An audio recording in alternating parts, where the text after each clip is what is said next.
Welcome to the Unscripted SEO Podcast, your place to dive deep into the complex world of search engine optimization, bringing you insight, anecdotes, and real-life application from experts in the SEO industry. And here's your host, Jeremy Rivera.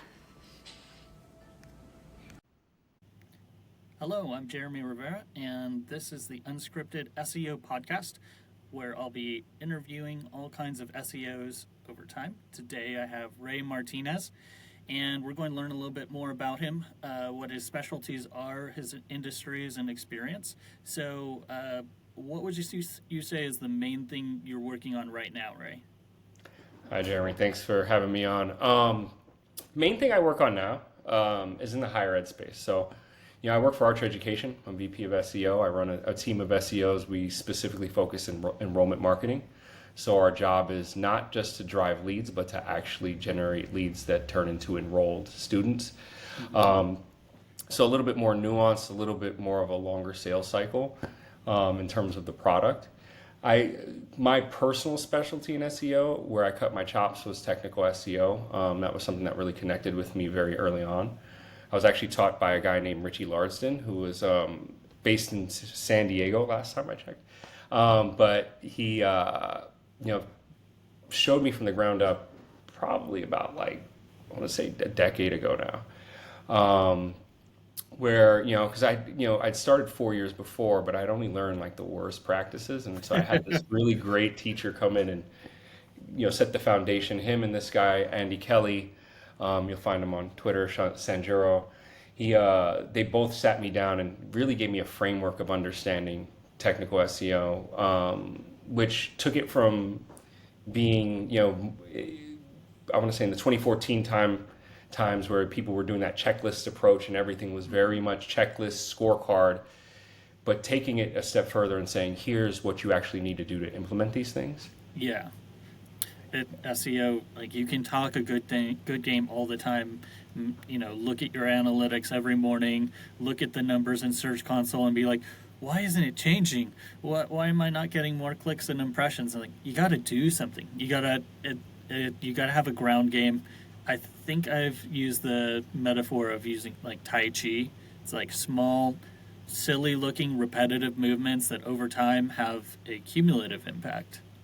Yeah, and I could talk about the seriousness of technical SEO. Everyone thinks about it it's kind of this black box. But no, when you really think about the nature of what it is and being able to crawl pages, it's so important. I have an example, and I'm not going to say this university's name, but there was a university out there. They hired a team to do a web migration. This team did not think about SEO at all. And what ended up happening was they built the custom 404 page. But the custom 404 page had all 404 links pointing to broken subfolders. So it was basically doing that repetitive path subfolder issue, right, where if you use relative linking, you're gonna create a repetitive path over and over and again. So this sat live on the site for 3 years. In that time frame, they saw about a 60% reduction in organic traffic to the university. And in particular, right now, universities across the United States are at a very interesting place and time because there's what's called the enrollment cliff, where it's projected that enrollments and students actually interested in education will drop off. So, smaller schools that lose that sort of revenue, lose that sort of traffic, simply can't sustain that loss of revenue. Yeah, no, I've worked with a couple of different universities. One was just subcontracting for a site designer, and in the process we realized that somebody had hacked one of their marketing departments, and then discovered that somebody else was running an exploit because their search was producing permanent URLs on their edu. So they were spamming the search with porn and pills URLs. That's not surprising at all. I've done a lot of research on that, and some of these things are really what they're used for, and some of the products are super dangerous. There was the Harvard CBD gummy story, which was kind of broadcast and pushed out live, where Harvard, was basically exploited because one of their students, I guess, was phished. And, with these platforms, a lot of these university platforms allow students to build either a subdomain or a subfolder in like a multi-site WordPress build. So all I need is access, right? And then I'm gonna install my plugin that's cracked, or I can do whatever I want to. And if universities don't set proper guardrails, yeah, those exploits are insane. Like, I've run crawls, found a lot of stuff out there in the wild. I think that's black hat SEO though. I think they're going to get in where they fit in, and these are some of the most attractive domains because, and I'm gonna say a hot take, I don't think Google will ever give a .edu a manual action. It's bold. I cannot disagree with you though. I think we've seen there's only been a handful of manual actions on very big ticket, big brand entities. Then those were public beatdowns meant to cause fear and loathing.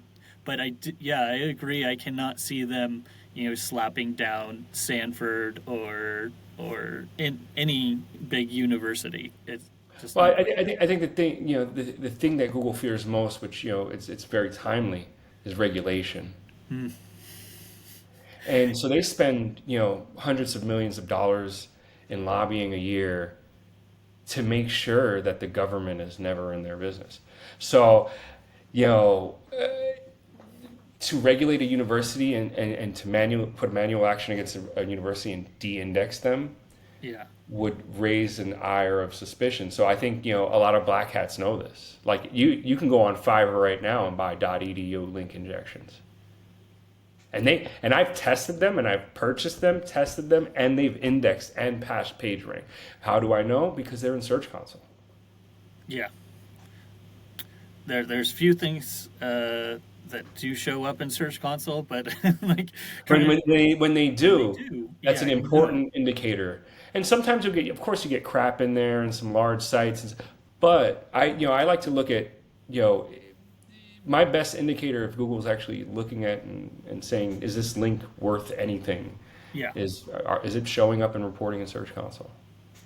That's an excellent note, and everybody should jot that down. I'm definitely going to make a note of that in the show notes.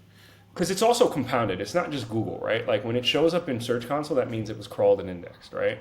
So also we have to think about the nature of the sites that we're pushing these links on. Like a .edu site, some of them will work, and the way they do this, which is fascinating to me, is because it's you're talking about a URL that's probably 10 levels deep at the forum level, which is where they're hosting. So I was wondering, I'm like, how do they get this indexed? And so they're buying expired domains with actual equity in there.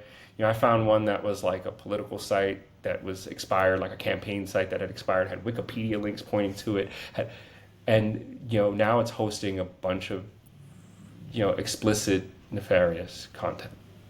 Yeah, I think people don't realize that when there is enough money, then some of these systems have surprising like upfront costs. I ran into a case where we couldn't figure out why all of these referring domains kept showing up, and it was like 4 or 5 different versions of a WordPress template with the same scraped content, but different domains every single month.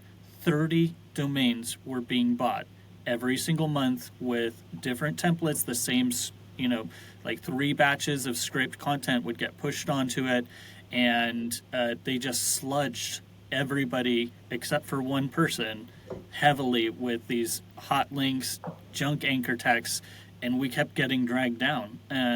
So that's why I have a complicated relationship when John Mew comes on and says, "Oh, the disavow. You don't have to worry about the disavow," because I've experienced a time where this is all junk. I didn't do it. It's bad anchor text all over the place. I disavowed it, and I saw a positive.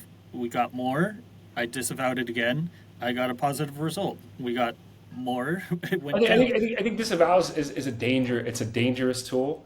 But when Yeah, it's used properly and it's used like a with scalpel. thought and consideration, Yeah. it's your like when I was launching like my little sandbox site, like smallbusinessseohelp.com, and I go on there and I was playing with different types of content, how different qualities of content, and one of the things that happened, I actually lost my whole train of thought there. Sorry about that.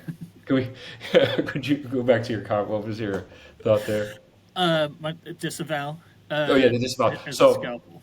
so with smallbusinessseohelp.com, what happened was um, overnight I just see my site tank, like impressions, clicks just drop to zero, and I'm like, what the hell? And I don't have a manual action, Yeah. but indexed in Search Console was a bunch of porn links with explicit anchor text, and Yeah. not just a few. Like somebody hit me with about 20,000 referring domains of porn, Wow. all .xyz domains and all sorts of spam. And Disavow cleared it up in within a week, 2 weeks. Yeah, it is a scalpel, and I hope that we get to keep that tool in our arsenal because I was happy when Penguin changed from the god of wrath and destruction on everything to a more polite god that would sometimes disavow things in the quiet, in the background, and Yep. you're never quite sure what's happening there. I think it's the mystery is good for spammers in certain ways, but it's also like, since there isn't that wrath and vengeance that a lot of people feel like they can get away with it, or that they're I don't have to worry about it, but there are other signals, like even if the link is quote unquote devalued in terms of positive, that doesn't mean that there aren't other signals that can't become problematic. Anchor text certainly comes to mind. Anchor text is one of the biggest indicators of relevancy. I totally agree, 100%. If you don't have exact match anchor text, if you don't have a significant ratio of that, if you don't have a ratio of branded anchor text, I think if you don't have it, like where people are fearful with link building is like, oh, I bought links, it's going to look spammy, Google's going to give me a manual action. But if you're doing the right sort of link building, Yeah. you're going to earn that anchor text naturally, but you're also going to earn, naked anchors. You're going to earn, Unbranded. some Yeah, generic, picture and you links. need that balance. Yeah. But the relevancy comes from that exact match. Yes. That exact match, as well as phrase match variants of your keys. Yeah. Keyword.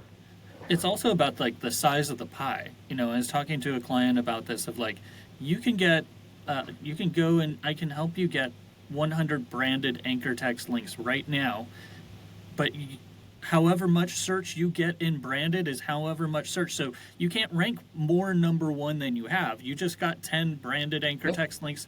That's good, but if those were unbranded, if those were topical, if those were deep links, if those were to service pages specific to those services, that would open up new markets to you. So thinking about your link building, getting those opportunities to talk to a specific thing and getting anchor text, not just like it is important to get branded because there is like a tide lifts all boats aspect to a certain degree. But without specific anchors, I've seen so many link profiles where it's, either branded or nothing, and that they just rank for branded or nothing. Yeah. So and it's that bottom piece of the funnel right there. It's like we know that we have branded traffic captured, or at least we should have branded traffic captured for high conversion. So it's that expansion past it, and I think that's where I got to shout out like Austin Anderson, I got to shout out Ivan Villalba. Those guys are that's my off page team, and the way they think about off page, the way they think about link building, the sites that they reach out to, everything is done with thought and consideration. Because it's like, what's the purpose of a link? The purpose of a link is for me to drive traffic. So it doesn't matter, like page rank matters, but like. If it's a publication I can't drive traffic from, yeah, then it's the does wrong that link publication. really matter? Like, yeah, and it's not just any traffic too, because like I had a client in a space, and the rehab space, and they put up a post and it went off the rails in February, like 1,000% traffic change for their detox page. Sounds good, right? Or for their detox blog post. But it was a liver detox post. And so liver detox queries, they showed up on all of these people also ask for health, for people that were doing diet pills. And so they showed up and got all of these impressions for like grapeseed oil, for all kinds of like natural herbs and supplements that people are taking to detox their liver and want to know what the impact is on their liver. But they're a rehab and they were tired. They were actually happy when that crashed. They're like, oh man, I don't have to talk to another health weight loss person about their liver. I can talk to people who I can help, with this detox problem. So just because you can get traffic doesn't mean it's always the right traffic. Exactly. And so like getting those links too, thinking about where it can get published, showing up as a guest on a blog or showing up as a guest on a podcast. If I show up and I'm selling SEO and I'm on the Icelandic Fisherman podcast, there's not too many Icelandic fishermen who are actually going to contact me to do business with me. So there's like the cynical game of, when you podcast, there's all sorts of distribution, all these third-party sites and opportunity, but you also got to align it with reality, But you know what? Like, it's funny because it's like, it's that, but then there's also like, you'll get like avenues and pockets where you may not even discover it. And that's the mix right there. It's like, you also have to be willing to experiment and expand a little bit. Sure. Without like, because it's like, I don't want to just capture what's known. Right. Because I'm a big subscriber in like Blue Ocean Theory, the Harvard Business Review article talking about we're looking for blue oceans, and a red ocean means that it's cannibalized market. We have high competition, and a blue ocean, that's the places where there's low competition, where there's places for us to feed, places for us to grow and expand. And I think so. I always, in my mind, it's like it's a struggle, right? Like it's like I know this is where I need to be. I need to be here. But there may be some interest over here that I can pull in. And when, like, luckily for me, like I have, beyond that off-page team, I also have a digital PR team, shout out to George Bradley and team. It allows us a nice mix in coverage because they're getting, the high authority, getting a faculty member in the Hill, or getting a faculty member, in the Wall Street Journal or the Washington Post, and talking about their research, and then we're covering it, with our content, and we're earning links from relevant, and it just makes a wonderful spread that I think resonates, allows us to train. We've been trying to train Google on brand on entity connection for years now. Yeah. Like in Archer in the higher ed space, this is something, the digital PR strategy wasn't something I created. It's something I inherited, and it was gifted to me, and really was such a powerful gift. These two guys, Clayton Dean, Robert Lee, they founded an agency called Circa. I worked there, and they were actually purchased by Archer, and that's how I came under the Archer fold. But they had started with digital PR very early on. You're talking about, 10, 11 years ago. So this is, it's a deep baked process. And like my background, I worked in traditional PR, and I've never seen the digital PR approach that we take. I haven't seen other people take this approach. The way that we do it, the care, the consideration. I would probably say the closest to it is Carrie Rose at Rise at 7 with the way, I've had conversations where we've talked about just her team's care. And, but like George and team are, the relationships they build. And then not only that, the relationships they build with the faculty members, not just the publications, because it allows us to dig out such great insights and really push our universities and say, hey, here's your unique value proposition. Here's what makes your bachelor's in accounting different than this person's bachelor's in accounting. I think, I was talking to my wife last night that human conversations, experience is becoming more valuable and more commoditized. And, with ChatGPT coming in and faking things, Claudes and Monets, like all of these systems are coming in and they sound like humans. It's someone used the analogy of, you create a machine that barks like a dog and then you pretend that it is a dog and you forget that it's not. Like, it's nonsense. It sounds like a dog, but it doesn't actually communicate things. So I think, with humans, we kind of undervalue that conversation and the sharing of experience. And there's ways, that you can get as an SEO kind of, plugged into a mindset of, oh, I need to create content. And, it's really easy to open that door. Like, oh, I can do it 10 times faster. I can create 10 times as much content. Well, yes, there's 10 times as many words, but is there 10 times as much value that you're creating? Exactly. My question always is, are we adding value? Yeah, a copy of a copy of a copy. Why does this matter to this person? Why would they want this? Are we asking those? And I think a lot of people don't want to ask those questions because we get so caught up in the online and get so disconnected. Mm-hmm. And I think you see it in how brands market, right? Like the real world activity, something you'll hear across higher ed, which it drives me insane, is folks will say, we have ghost applications. Students will say they've never interacted with any of our advertising. And I'm going to say, no, they just didn't know that they interacted with your advertising. Mm-hmm. They were served a passive impression that planted that. Unless I am a legacy student, 2 generations deep, going to a school, 3 generations deep, or whatever it is, where did I get that program from? I didn't just pull it out of my mind. No, there was a seed planted somewhere.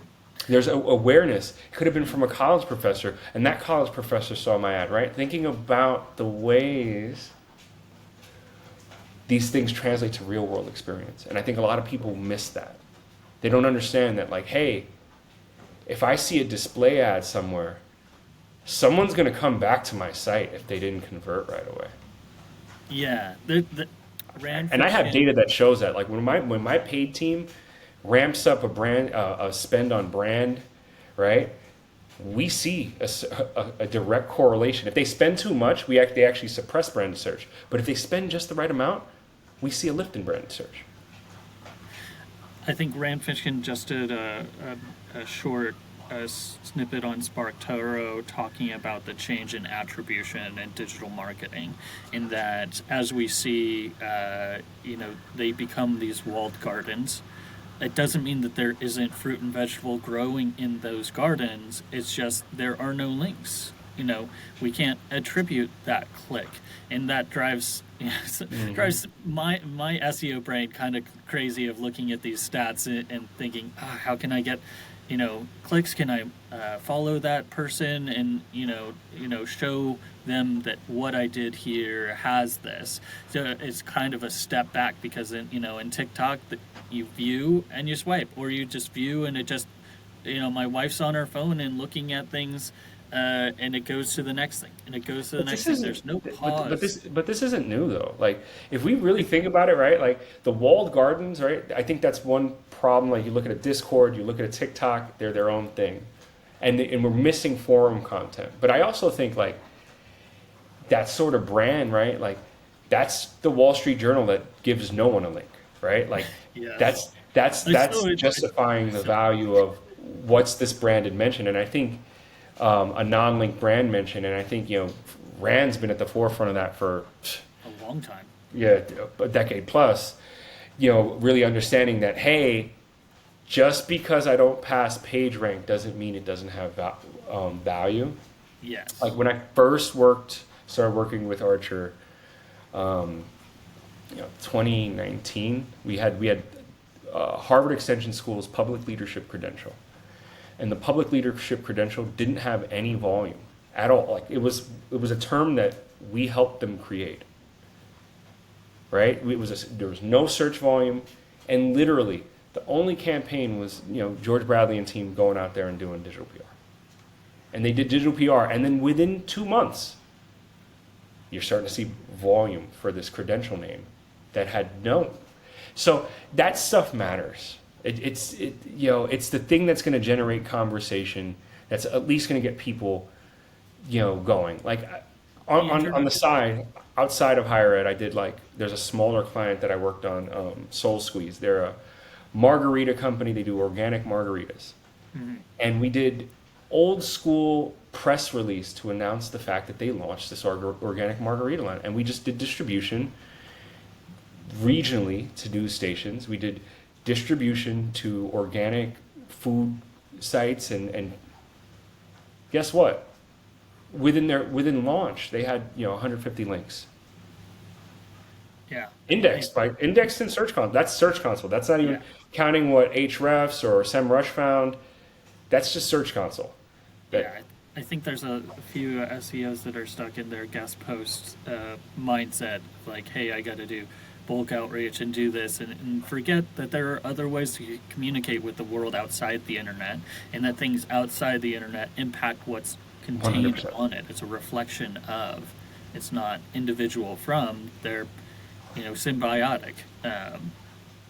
In good and bad ways. Like, there's bad things that happen in the world and they reflect on the internet, and bad things on the internet that start to reflect in the real world. Yeah, I have a fun example for this too. So years ago, I worked on LSU Online. So I helped create the framework that built that site up, did all the redirection to really make it a powerhouse.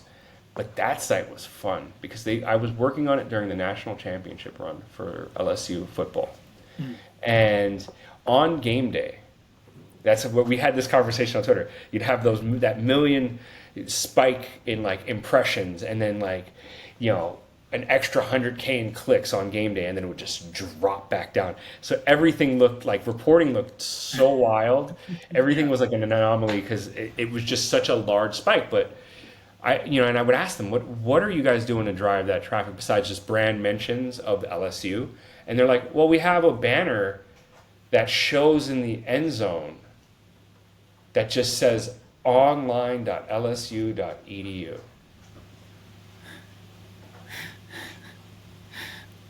That's here I am. You can't compete with that's real world tangible stuff. That's just who's accounting for that? Right.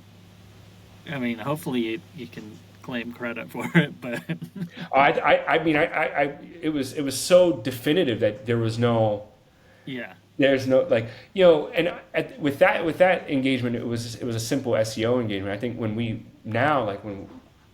the way kind of Archer approaches it from a cross-channel standpoint, it's most of my conversations I have, I'm when I'm talking strategy, I'm talking with the VP of paid, I'm talking with the VP of creative, I'm talking with the VP of content, and we're all saying, what are we going to do from a strategy standpoint? And we're going to put all of our notes together and brainstorm this out.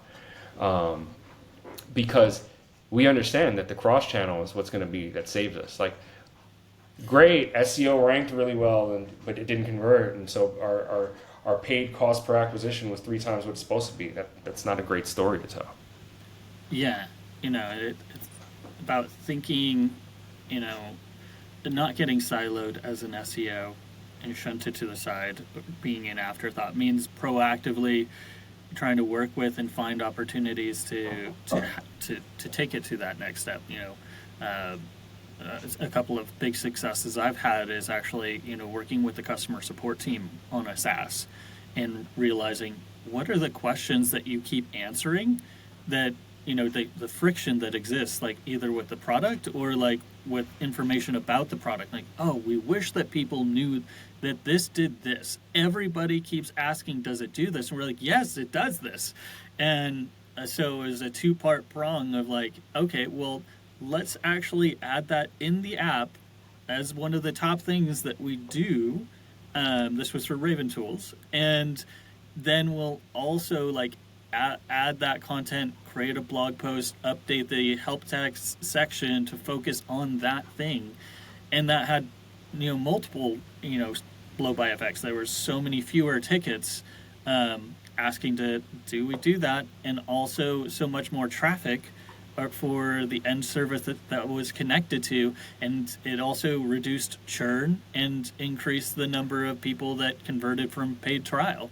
So, like talking, multidiscipline and not, siloing yourself. So that means talking to your business owner for a second and a third time, get him on an interview, somewhere, and listen to what he's saying, and make sure that your content reflects that. Make sure that what they're 100%. passionate about, like if they're explaining and talking to somebody, it's hard being in SEO. I really recommend trying to get your end client of a small business to do an interview, because in that third party situation, their sales mode clicks on. There's the reason they have passion and it's driven, and you can kind of see, I totally didn't talk about that service, or didn't talk about how the pride and, how he built this boutique business from the ground up, focusing on, hard work principles, or this, there's something in that story to pull out. Like, again, back to the human value aspect, the human story angle. 100%. I tell it, I was recently on a search engine journal and Wix panel. I talked about this a little bit, but so I'm privileged. I have an admissions team that, sometimes, Archer will do admissions, sometimes we have partners, but we have the benefit of getting direct feedback from a sales team. Yeah. We can overcome sales objections before they even become objections. Right? Like, that's such a powerful thing. And I think a lot of people overlook it, but I've worked in sales. I sold cars. I had to look somebody in their face and say, give me $10,000 because your credit sucks. Right? Like, that is such an uncomfortable thing, but it allows you to handle objections, right? Like, a lot of how I look at, an objection versus a complaint, like if somebody's saying something 3 times, if I get 3 users that have the same objection, that's a complaint to me. That's something that needs to be addressed, and that's something from a sales standpoint, like he's a little batshit, but Grant Cardone, I don't know if you're familiar with Grant Cardone. He's a sales guy. He's a little out there. He's a little kooky, but he has this program called the Road to the Sale, and it'll break down a sales the scientific steps to a sale. Like, it's the greet. I then find common ground. I then start my demo, and then after my demo, I ask a scaling question, and then after my demo, I shut up and I start negotiating. It's all stepped out. But when you're able to understand a sale at that level, it really helps you understand the psychology, and that translates really well to the marketing. Right. Because if you can overcome the objection before they even go into the meeting, then that's one less roadblock to that. 100%. And you think of it like this: you're improving the conversion rate without even fully engaging with your client. Yeah, I've described it as a friction. Yep. If that's a perfect you're on a example. gravel path, Yep. and you're sliding something, there's pushback constantly. It's the same grade, same slope, same objective, but if you can smooth that out, get a smoother surface, take some rocks out of the way, with content on your site, with article, with some keyword research, figuring out what are those things people also ask. They're asking those things because they don't know. You should say, get those out. It doesn't fit for everybody, and they're it's hard to overcome some of the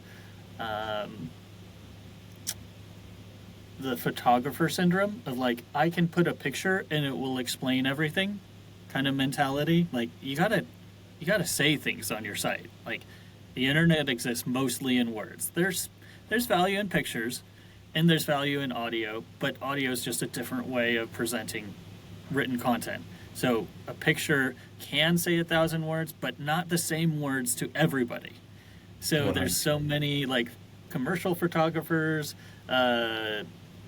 luxury owners, spas and salons are particularly guilty of, I just want pretty pictures of my salon because it'll speak so much to it's any business that is looking to build in Squarespace first always worries me, because it's okay, then are we only focused on the aesthetic?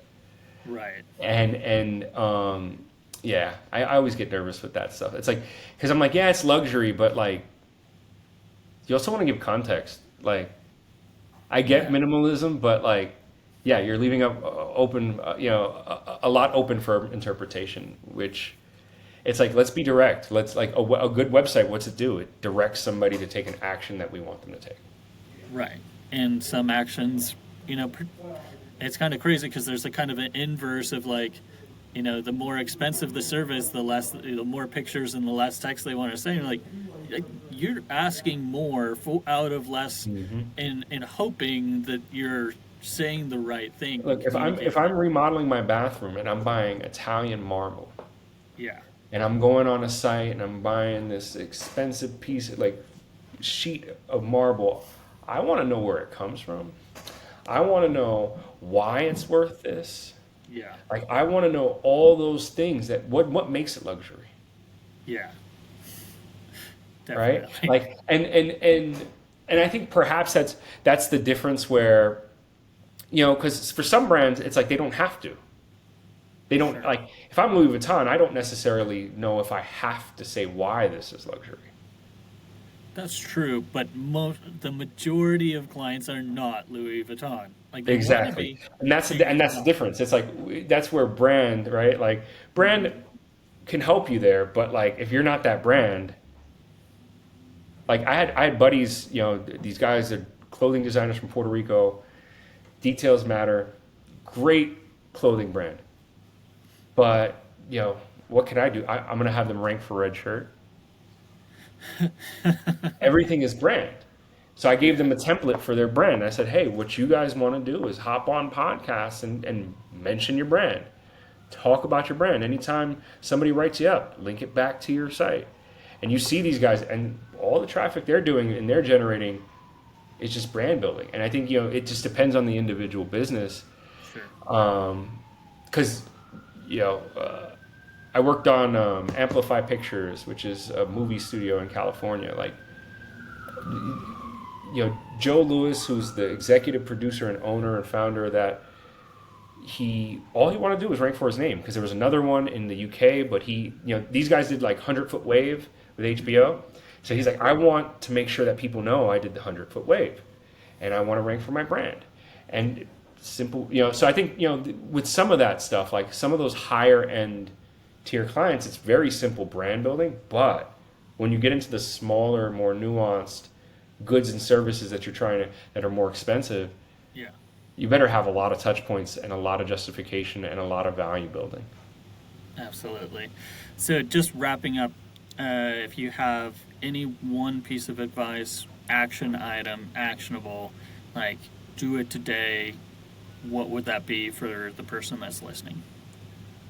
I think it's just keep learning technology, right? Like what will make you understand how search engines, how anything works is understanding the stack, right? Like understanding how it operates at the base level, how is content pulled together, how is it served, how do people interact with it? Have that sort of curious mindset for whatever's going forward, because we're at a very interesting time where we don't know what the future of search is. We simply don't. And so, my best, piece of advice is to stay curious, keep learning. And then I wanted to do one thing. I wanted to shout out some more team members, if that's okay. Do it. I want to shout out Nikki Sandberg. I want to shout out Sean Taylor. I want to shout out Tyler Putz, Steven Spalding. All of my team members who are great. Everyone, all my editors, Michael Longo, Ann Law, Charlotte. Oh my God, I can go on and on about my wonderful team. I am blessed, and everything I am is because of them and because they arm me with the weapons to go out there and do damage every day. So, shout out to them and thank you for all their hard work. And thank you, Jeremy, for having me on. Yeah, absolutely. Where can people find you? Are you on social? Are you mostly on LinkedIn or? So you can find me on LinkedIn. My LinkedIn is Raymond Martinez SEO. That's slug, all dashes in between there. You can find me on Ray Martinez SEO on x.com, and then on Threads Ray_MRTNZ. That is me. I'm tepidly stepping into that platform. So A bold move, Cotton. Let's see if it pays off for him. All right. Thanks so much for your time, Ray. Thanks. Hey, Jeremy, thank you for having me on.